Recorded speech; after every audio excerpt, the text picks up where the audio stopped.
Coba lihat di sekelilingmu. Setiap yang kamu pandang sebenarnya sedang memperlihatkan sesuatu tentang Tuhan. Kemanapun matamu menatap, ada sesuatu yang mencoba bicara padamu. Bukan dengan suara, tapi dengan cara yang jauh lebih halus. Sekarang coba tanya pelan pada diri sendiri. Kamu yang sedang melihat dunia atau dunia yang sedang melihat kamu? Di video-video sebelumnya kita udah bahas kekosongan dan Tuhan selalu membersamai kekosongan itu. Di sini kita melanjutkan pembahasannya. Sekarang mari kita masuk ke ayat yang jadi dasar semua ini. Dan milik Allah lah timur dan barat. Maka kemanapun kamu menghadap, di sanalah wajah Allah. Sesungguhnya Allah maha luas, lagi maha mengetahui. Tapi jujur aja, berapa kali ayat ini benar-benar terasa dalam hidup kita? Padahal kita sedang hidup di dalam ayat itu setiap hari. Dalam perspektif syariat, ayat ini memberi keringanan sholat saat bepergian dalam hal menghadap kiblat. Dari perspektif tasawuf, ayat ini bicara tentang tajalli pancaran Allah yang hadir di setiap tempat, setiap waktu, setiap keadaan. Sekarang mari kita satukan keduanya supaya lebih lengkap. Kita mulai dengan pertanyaan sederhana. Pertanyaan ini terlihat sederhana, tapi kalau kamu benar-benar memahaminya, cara kamu melihat dunia tidak akan pernah sama lagi. Pertanyaannya, kenapa dalam Ka'bah itu ruang kosong? Ruang kosong itu bukan karena hampa, bukan karena tidak ada apa-apa, bukan karena kekurangan, tapi karena itu simbol. Kiblat yang hakiki bukan bangunan Ka'bah, tapi wajah Allah.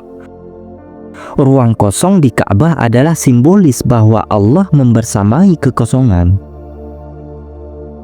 Dan bukan hanya Ka'bah, sains juga membuktikan bahwa hakikat segala sesuatu di alam semesta ini adalah kosong, tapi kekosongan yang selalu ditemani Allah. Maka apapun yang kita lihat, sebenarnya kita melihat ruang kosong yang diisi kehadirannya. Ini udah kita bahas di video-video sebelumnya. Bagi yang belum, nanti setelah ini silahkan ditonton. Maka, untuk benar-benar melihat wajah Allah, hati juga harus dikosongkan dari selainnya. Sebagaimana dalam Ka'bah hanya ruang kosong. Semua ini membuktikan bahwa bukan karena Tuhan jauh, tapi karena hati terlalu penuh oleh suara ego. Kita balik ke ayat tadi. Makna sholat sebenarnya bukan sekedar ritual, tapi juga sebagai latihan dengan tujuan mengingat Allah secara terus-menerus. Sebagaimana firman-Nya, dirikanlah sholat untuk mengingatku.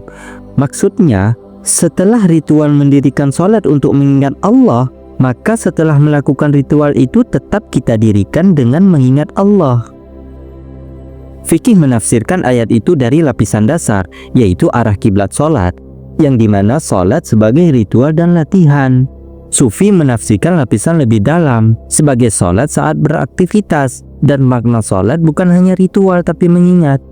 Dan sains menjembatani keduanya melalui pembuktian bahwa segala sesuatu di semesta ini hakikatnya kosong, yang penuh dengan energi ilahi, atau bisa dikatakan sebagai wajah Allah.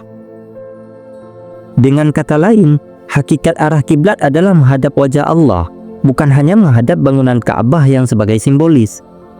Dan segala materi di semesta ini adalah ruang kosong sebagaimana Ka'bah. Dengan pemahaman seperti ini, maka semuanya selaras. Yang dimana sholat saat safar maksudnya dalam perjalanan, ya kita sekarang dalam perjalanan mengenal Allah. Dan kendaraannya adalah tubuh kita.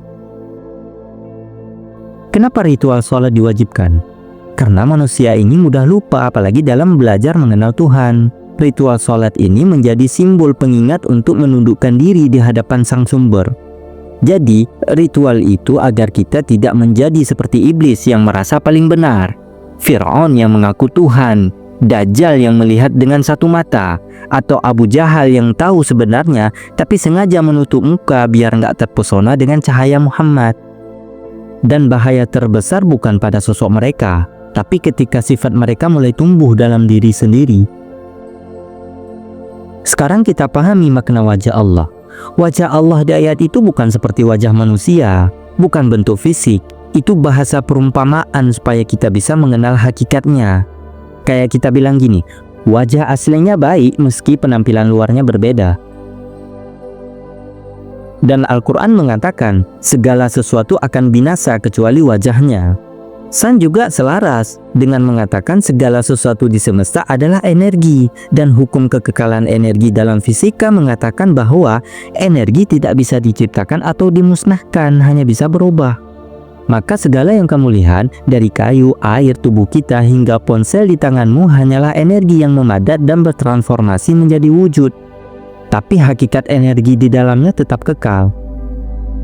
Dengan kata lain, energi yang membentuk dan mempertahankan segala wujud adalah tanda paling dasar dari kehadiran Allah di alam semesta, atau bisa dikatakan sebagai wajah Allah. Tapi bukan berarti energi adalah sosok Tuhan, tapi energi dan kekosongan hanyalah cara Tuhan menampakkan kehadirannya. Nah, kalau setiap benda, makhluk, bahkan ponsel di tanganmu adalah wajah Allah secara hakikat, bisakah kamu benar-benar menyakiti orang tanpa menyakiti Allah? Maka, kalau kita menyakiti orang lain, hakikatnya kita menyakiti wajah Allah. Menyakiti pasangan, hakikatnya juga menyakiti wajah Allah. Menggosip orang lain, hakikatnya menodai wajah Allah. Itu bukan cuma soal moral, tapi juga soal kesadaran. Coba bayangkan ini. Karena segala sesuatu hakikatnya kekosongan dan Allah membersamai setiap kekosongan, bagaimana kalau kehadiran Allah selalu tampak melalui kekosongan yang meliputi segala sesuatu? Setelah ini, mungkin kamu tetap menjalani hari seperti biasa. Tapi mulai sekarang, sebelum menatap apapun, tanyakan pada dirimu, apakah aku melihat benda atau sedang melihat wajah Allah melalui ciptaannya? Karena yang paling berbahaya bukan saat manusia diawasi, tapi saat ia merasa tidak ada yang melihat. Bahasan ini saya bagi menjadi dua bagian dengan menyederhanakan konsepnya agar lebih mudah